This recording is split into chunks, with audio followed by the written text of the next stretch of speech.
সকালবেলা এমন মনোমুগ্ধকর পরিবেশ দেখে মনটা একদম ভালো হয়ে গেল। কারণ আমার অনেকগুলা গাছে অনেক সুন্দর, সুন্দর ফুল ধরছে। আর এই ফুলগুলা দেখে আমার মনটাই ভরে গেল। এই ফুলগুলা দেখে আমি একদমই লোভ সামলাতে পারি নাই। তো আমি কি করলাম, একদমই ফুলগুলা হাতে নিয়ে কিছু পিকচার অ্যান্ড ভিডিও করে নিলাম। কারণ এগুলো তো আমার অনেক বেশি ভালো লাগে। ফুল দিয়ে আর মন ভরলে তো হবে না। আমার তো রান্নাটাও বাকি আছে। তো সেই কারণে আমি চলে আসলাম রান্না করার জন্য। আর আজকে ভাবছিলাম একটু ভিন্ন আইটেম করি। আর ভিন্ন কিছু মানে তো একটু ঝাল, ঝাল কিছু। তো আজকে একটু ঝাল, ঝাল মাছের মরিচগুলা খেতে ইচ্ছে করতেছে। তো যেভাবে সেই কাজ আজকেই করে ফেললাম মরিচ খোলা। মরিচ খোলা বানানোর জন্য আমার প্রথমত শুকনো মরিচ, তারপর রসুন, এরপর পেঁয়াজ লাগবে। অনেকেই অনেক রকমভাবে মরিচ খোলা করে।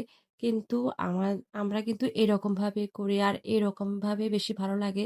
শুকনো মরিচগুলা আর পেঁয়াজ, রসুন এগুলো একসাথে ব্লেন্ড করে নিয়ে তারপরে এই মরিচ খোলাটাই বেশি মজা হয়। ব্লেন্ড করা শেষ হয়ে গেলে আমি একটা কড়াইতে তেল দিই পরিমাণ মতো। তারপরে অল্প কিছু পেঁয়াজ দিই। কারণ আমি তো সবগুলা পেঁয়াজ ওই যে ব্লেন্ডের ভিতরে দিয়ে দিলাম। এই জন্য প্রথমে অল্প কিছু পেঁয়াজ একটু লাল, লাল করে তারপরে এখানে আমি সেই মরিচগুলা দিয়ে দিই।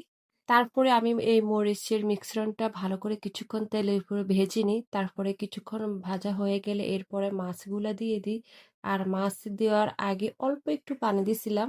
তো পানি দেওয়ার পরে এগুলা কিন্তু মিডিয়াম আঁচে রান্না করতে হয়। যতটা মিডিয়াম আঁচে রান্না হবে ততটাই খেতে মজা হবে। তো আমি এই পাশে এর আগে মাছগুলো একটু ভেজে দিছিলাম। আর ভেজে দিলে আমার কাছে এই মরিচ কলাটা খেতে অনেক বেশি ভালো লাগে। তো আমি সেটাই করছিলাম। আর এটা লাস্ট মুহূর্তে আমি একদম আঁচটা একদম কমিয়ে দিই। আর আঁচটা কমিয়ে দিলে লাস্টের এই পোড়া, পোড়া ভাবটা এই মরিচগুলা খেতে না অনেক বেশি মজার লাগে। এইরকম মরিচ খোলা আপনার বাসায় ট্রাই করবেন। দেখবেন এটা দিয়ে ভাত খেতে না অনেক বেশি ভালো লাগে। আমি তো এটা দিয়ে পরোটা বা রুটি দিয়েও খাই সকালবেলা।